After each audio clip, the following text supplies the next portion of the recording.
ખૂબ જ ઝડપથી જતી ઓટો રિક્ષા અચાનક બંધ પડી જાય છે.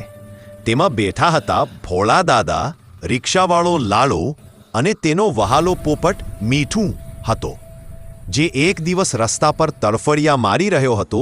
તેની એક પાંખ તૂટી ગઈ હતી. પછી લાલાએ તેને સ્વસ્થ કર્યો. દરરોજ એને ખવડાવે, પીવડાવે અને પછીથી હંમેશા લાલાના ખભા પર બેઠેલો રહે છે. લાલાએ રિક્ષા ચાલુ કરવા ખૂબ જ મહેનત કરી, પણ રિક્ષા ચાલુ ન થઈ. ત્યારે જ ઝાડીઓની પાછળથી એક ડાકુ નીકળી આવ્યો. તેના ચહેરા પર લાલચ હતી. ડાકુએ લાલા અને ભોળા દાદાને ઘેરી લીધા અને ધમકી આપી, તમારી પાસે જે કંઈ હોય તે બધું કાઢી આપો, નહીં તો જાનથી જશો. લાલો ડરના માર્યા ધ્રુજી રહ્યો હતો. જેવો ડાકુઓનો સરદાર લાલાની પાસે લૂંટફાટ માટે આગળ વધ્યો કે લાલાના ખભા પર બેઠેલા મીઠુએ એક તીની ચીસ પાડી. પોતાના જીવની પરવાહ કર્યા વિના મીઠુએ સીધો ડાકુના ચહેરા પર હુમલો કર્યો. મીઠુએ પોતાની અણીદાર ચાંચ વડે ડાકુની એક આંખ પર જોરદાર હુમલો કર્યો અને તેને ફોડી નાખી.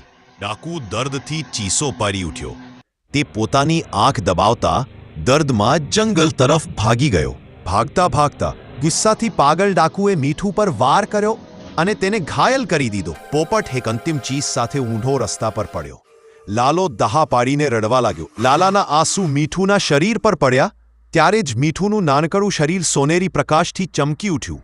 તે પ્રકાશ ધીમે ધીમે વધતો ગયો અને તેની વચ્ચે સ્વયં ભગવાન શ્રીકૃષ્ણ પ્રગટ થયા.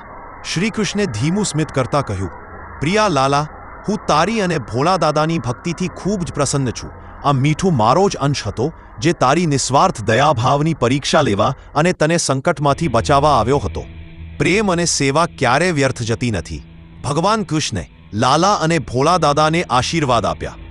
જેવી તેમણે આંખો ખોલી, રિક્ષા આપોઆપ ચાલુ થઈ ચૂકી હતી. મીઠું ત્યાં નહોતો, પરંતુ શ્રીકૃષ્ણનો દિવ્ય પ્રકાશ અને આશીર્વાદ બંનેના હૃદયમાં વસી ચૂક્યા હતા. લાલાએ તરત જ રિક્ષામાં બેસી અને બંને ભક્તિ અને શ્રદ્ધાથી ભરેલા દ્વારકા તરફ આગળ વધ્યા.